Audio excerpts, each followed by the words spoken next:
Bom, pessoal, dando sequência às apresentações, agora quem vai apresentar é o grupo 7, composto pelo Gustavo, pelo Matheus e pelo Vitor Hugo. O tema deles vai... Isso aqui não tem um tema.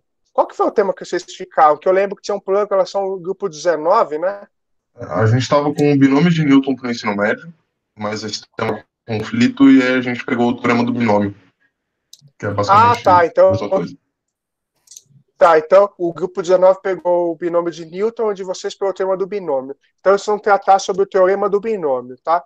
Então, boa apresentação para vocês e uma boa. E aí eu começo aqui já a gravação.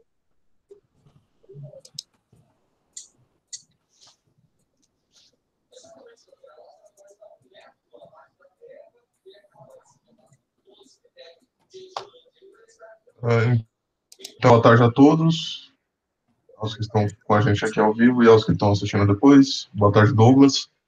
Vou comentar sobre o teorema do binômio, que é o tema que a gente acabou escolhendo. E a gente está fazendo isso pelo trabalho, né? Que a gente está todo mundo apresentando aqui.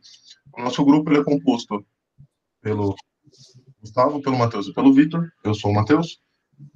Assim como o Douglas perguntou, a gente já colocou os nossos números USP aqui também, para ficar mais fácil de encontrar. Então, para a gente começar a falar sobre o teorema do binômio, a gente tem alguns números, alguns assuntos que a gente tem que entender antes de falar sobre isso, né? Então, para a gente começar a falar sobre o teorema do binômio, a gente primeiro tem que ter uma base dos números fatoriais, que é usado bastante nesse assunto, e também sobre a análise combinatória, né, que a gente traduz no que a gente vai chamar de número binomial. Então, a gente tendo essa noção da análise combinatória, da formação da combinação e dos números fatoriais, da forma que eles são calculados, de algumas propriedades deles, a gente consegue finalmente conseguir trabalhar com o teorema do binômio, né, com a expansão dos números. Então, aqui a gente colocou a fórmula da combinação, como a gente conhece ela, né, a combinação de n elementos tomados PAP, eles saem nesse formato dessa fração. E aqui a gente colocou as expressões são naturais e n é maior ou igual a p. E aí, a gente colocou um exemplo sobre uma das de 5 elementos tomados de 3, e justamente para a gente conseguir apresentar essa noção dos módulos, né? Ou dos módulos não, dos fatoriais. Então aqui a gente tem o 5 fatorial e o 3 fatorial, a gente reduz eles naquela noçãozinha que a gente já tem de fração, para a gente conseguir chegar no momento que a gente consiga anular os produtos comuns, os denominadores e numeradores comuns, de forma que a gente reduz essa fração para uma conta mais simples, né? A forma que a gente tem de tratar a divisão com os números fatoriais. E aí a gente começa uma introdução justamente sobre os produtos notáveis, que a gente chama, né? A gente faz uma expansão do binômio de AB até a terceira potência e a gente percebe que é muito rápida. E a gente acaba não conseguindo fazer a multiplicação dele acima disso, né? Acaba ficando inviável. Se a gente vai expandir, por exemplo, a quinta, a sexta potência, acaba se tornando inviável. Então aqui a gente está falando de um binômio A mais B elevado a N, e aqui a gente fala de alguns valores de N. Então, N igual a zero, a gente sabe que qualquer número elevado a zero, a gente sabe que é 1, com exceção do zero. N igual a 1 a gente só mantém, N igual a 2 é o produto notável que a gente conhece, N igual a 3 é um produto também, mas um pouco menos conhecido. Tá um pouco errado também, aqui é A ao cubo e aqui é B ao cubo. Perdão. E com isso a gente... Calma. Esse aqui são os nossos produtos notáveis que a gente já conhece, e aqui é A ao cubo e aqui é B ao cubo. É isso. E eu invadi a apresentação do Gustavo. Mal. Pode passar o slide, Matheus. A gente vai desenvolver um pouco A mais B ao cubo para a gente conseguir dar uma forma de generalizar o teorema do binômio. A gente fez isso para não precisar demonstrar o teorema em si, porque considerando que seria uma aula para ensino básico, né, ensino fundamental ou ensino médio, a demonstração do teorema do binômio faz uso do PIF, né, o princípio da indução finita, e os estudantes dessa série não costumam saber sobre o PIF. Então, a gente encontrou um modo de generalizar esse teorema. A gente vai, então, desenvolver A mais B ao cubo. Ali na direita, vocês podem ver uma imagem que é como se fosse um diagrama de árvore, que resulta em todos os produtos, todos os termos que a gente vai ter se a gente fizer a distribuição desse A mais B ao cubo, ok? E aí a gente pode... Perdão. E aí, se a gente for somando todos os termos comuns que a gente tiver, por exemplo, se a gente tem A ao quadrado B 3 vezes, se a gente for somando eles, a gente vai chegar no A ao cubo mais 3A ao quadrado B, mais 3AB quadrado, mais B ao cubo. E a quantidade de formas que a gente tem de chegar nesses termos são combinações. A quantidade de formas que a gente tem de chegar em A ao cubo é 1, que é igual a 3 tomado 0. A quantidade de formas que a gente tem de chegar em A ao quadrado B é 3, que é igual a 3 tomado 1. Pode passar, Matheus? A quantidade de formas que a gente tem de chegar em AB ao quadrado é 3, que é igual a 3 tomado 2. E a quantidade de formas que a gente tem de chegar em B ao quadrado é igual ao de B ao cubo, na verdade, é igual ao de A ao cubo, que é 1, que é 3 tomado 3. Se a gente substituir os coeficientes que multiplicam na expressão do A mais B ao cubo, a gente vai ter essa formulazinha que a gente colocou ali. A mais B ao cubo é igual a 3 tomado 0 vezes A ao cubo, mais 3 tomado 1 vezes A quadrado B, mais 3 tomado 2 AB quadrado, mais 3 tomado 3 B quadrado, B cubo. E com isso a gente pode dar uma generalizada e chegar no teorema do binômio, que é esse A mais B elevado a N, que é igual a N tomado 0 vezes A elevado a N, mais N tomado 1 vezes A elevado a N menos 1, B elevado a 1, e por aí vai até chegar em N tomado N, B elevado a N. Reduzindo essa fórmula, a gente chega em A mais B elevado a N é igual a essa somatória de N com K igual a 0, N tomado K vezes A, N menos K, A elevado a N menos K vezes B elevado a K. E esse teorema, ele é muito útil não só para calcular os resultados de A mais B elevado a N, mas a gente também pode calcular o termo geral de A mais B elevado a N. Ou seja, se a gente quiser saber o coeficiente que multiplica algum dos termos, por exemplo, se a gente tem A mais B ao cubo e quer saber qual é o coeficiente que multiplica o A quadrado B, a gente pode calcular usando esse teorema. Pode passar, Douglas. Matheus. Eu vou dar um exemplo aqui para vocês, que é um exemplo de um exercício bem simples, que a gente poderia fazer uma conta na mão mesmo, mas é só para mostrar uma das utilidades desse teorema, que é o binômio de Newton. Primeiro a gente tem ali a fórmula do binômio de Newton, né? E a gente tem que 3 elevado à quarta é igual a 1 mais 2 elevado à quarta. Então, a gente pode pôr ali na fórmula, com A igual a 1 e B igual a 2. Se a gente substituir tudo e realizar as contas, a gente chega no resultado que é 81. Pode passar, Matheus? E a gente também trouxe um exemplo um pouco mais algébrico, que é calcular o valor de A mais B elevado à quarta, que seria uma conta um pouco mais trabalhosa de se fazer no papel, mas o binômio de Newton nos ajuda muito para chegar no resultado de forma muito mais simples e rápida, que a gente substituindo na fórmula, colocando ali o 4 tomado 0 vezes A quarta, e por aí vai até 4 tomado 4 vezes B a quarta, e realizar todos os procedimentos algébricos, a gente chega em A quarta mais 4A ao cubo B, mais 6A quadrado B quadrado, mais 4AB cubo, mais B a quarta. Pode passar. Eu passo a fala para o Matheus agora. E aí, como o Gustavo tinha falado, através daquele teorema a gente consegue descobrir também o termo geral, né? Esse termo geral a gente aprende muito quando a gente está falando de progressão aritmética, progressão geométrica. Mas a gente tem o termo geral também para a gente descobrir os coeficientes dos termos do binômio de Newton.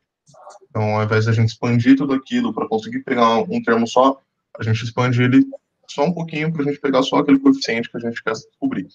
Vai ser essa combinação n tomada x. Então, esse é o termo, essa fórmula do termo que a gente tem. E aí, por que eu não estou passando? E aqui a gente dá um exemplo também. A gente quer descobrir o termo que multiplica A cubo, B cubo, quando a gente expande o binômio A mais B à sexta.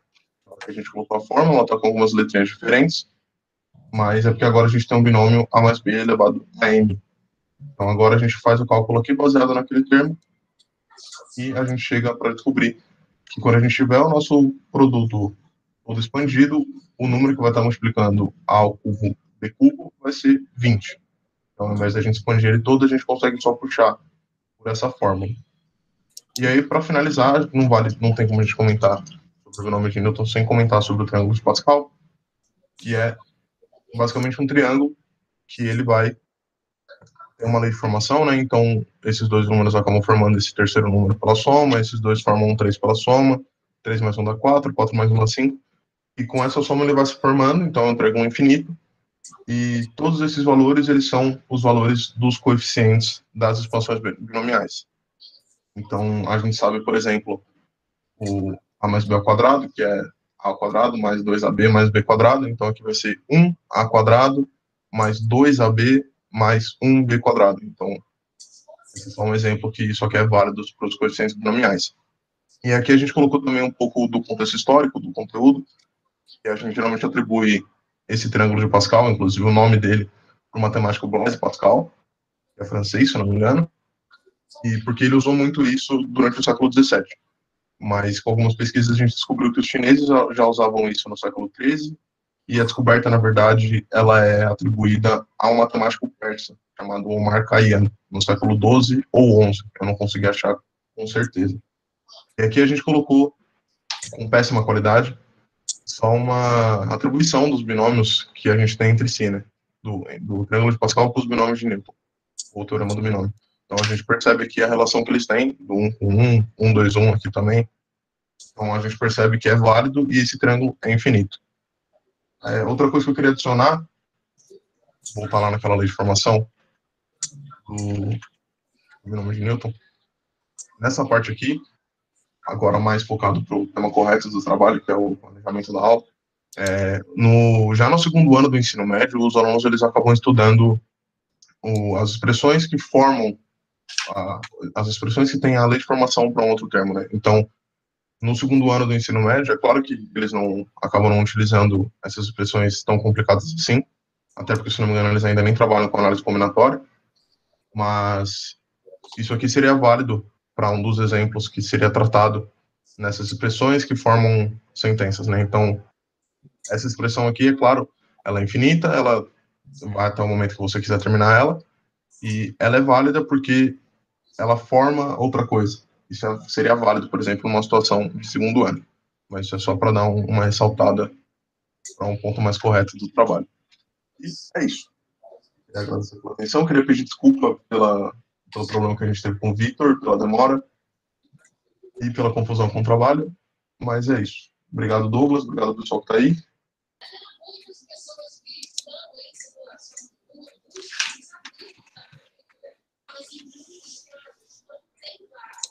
Bernardo, tá. Tá aqui. Seu fone está ativado e aí tá saindo eco. Perdão. Não, tudo bem, sem problemas. É que eu pensei que eu ia apresentar também. É que você vai tirar dúvida comigo depois das apresentações, né? Depois que esses grupos terminarem, aí eu falo com você, tá? Bom, sobre a apresentação em si, né? Eu gostei bastante, eu entendi que vocês, como eu falei, vocês acabaram se confundindo e fizeram mais uma apresentação do tema do que de como apresentar esse tema para os alunos, mas foi uma apresentação interessante, né? Eu gostei bastante. Teve algum detalhe que você falou em alguns momentos, você falou para o ensino fundamental e médio, né? Esse tema, especificamente da forma como foi apresentada, a ideia dele seria tratá-lo para o ensino médio, né? Pelo menos a minha visão, a não ser que vocês, quando vocês escrevem a sequência didática, vocês reformulem isso, essa abordagem que vocês passaram ela é mais voltada para o ensino médio, porque às vezes o ensino fundamental, depende do ano que você trata, essa noção de variáveis, incógnitas, às vezes ainda está muito fresco na memória deles, e para eles entenderem essa noção, às vezes tem um pouco de dificuldade. Então eu entendi que a apresentação de vocês foi focada numa aula para o ensino médio, né? E não para o fundamental. Mas tirando esse detalhe, que acho que foi mais uma confusão, que no nervosismo da hora a gente acaba falando e tudo acontece. Então, tirando esses detalhes, a apresentação foi boa no geral, e eu achei que foi interessante, principalmente essa questão de mostrar, por exemplo, essa questão do calcular 3 elevado à quarta. que muitas vezes a gente vê problemas nessa época, quando é dada essa matéria, problemas puramente, calcule o binômio, descreva o termo geral, faça o termo independente, encontre não sei o quê, e às vezes não são passados problemas com aplicações, e aí achei interessante vocês passarem um problema, por exemplo, com uma aplicação para calcular uma potência, né, e aí isso eu achei interessante, né. Então, boa apresentação, parabéns pelo trabalho, tá? Foi muito boa a apresentação. Obrigado. Tá? Eu queria comentar, inclusive, que eu acho que esse tema não é possível de ser tratado para o ensino fundamental. Talvez no 9º ou 8º ano, onde eles estão aprendendo as equações de segundo grau, eles começam a trabalhar com produtos notáveis, mas o válido mesmo seria para o ensino médio, onde eles estão trabalhando com progressão aritmética geométrica e com essas expressões algébricas que são usadas como lei de formação para algumas sequências, né? Que eu comentei. Sim, eu acabei me confundindo na hora de falar ali, perdão. Não, sem problema. É que o que acontece, isso dá para falar por fundamental, isso até dá, mas de forma intuitiva, sem você entrar no detalhe de seu binômio. Tem muito detalhe algébrico, né? Dá para você fazer a conta na raça e falar, nossa, será que tem uma coincidência? E deixar isso um pouco no ar. Porque entrar nos detalhes, que é o binômio, fazer o cálculo, mostrar o triângulo de Pascal, acho que ainda é um pouco, para uma turma normal, que está pensando em uma turma de alunos, não está pensando em Olimpíada nem nada, isso aí é um pouco pesado. Uma turma de nível de Olimpíada de Matemática até daria, mas para uma turma de nível básico, normal, de uma sala de aula normal, acho que isso aí é meio arriscado, entendeu?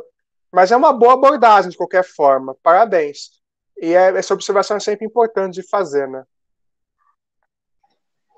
Douglas, eu estou aqui presente, eu até peço desculpas, acabei me atrasando, porque tanto sua monitoria em si, quanto até essa apresentação, está bem no meu horário de trabalho.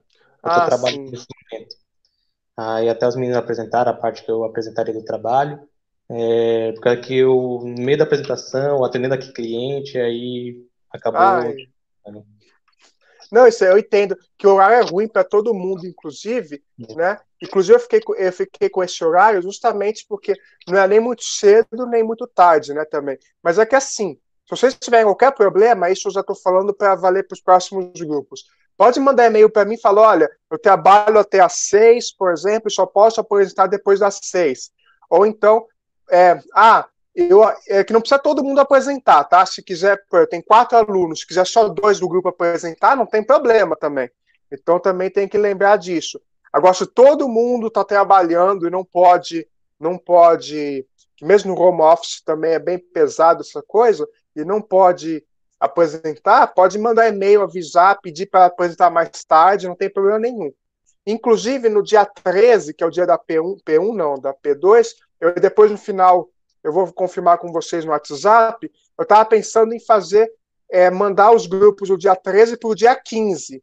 E aí no dia 15, ao invés de fazer 1 hora só de monitoria, faz 2, e aí todos os grupos apresentam, tanto os grupos do dia 13 quanto os do dia 15, tá? Eu ainda vou ver essa ideia, aí eu vou mandar no WhatsApp para vocês essa proposta, tá?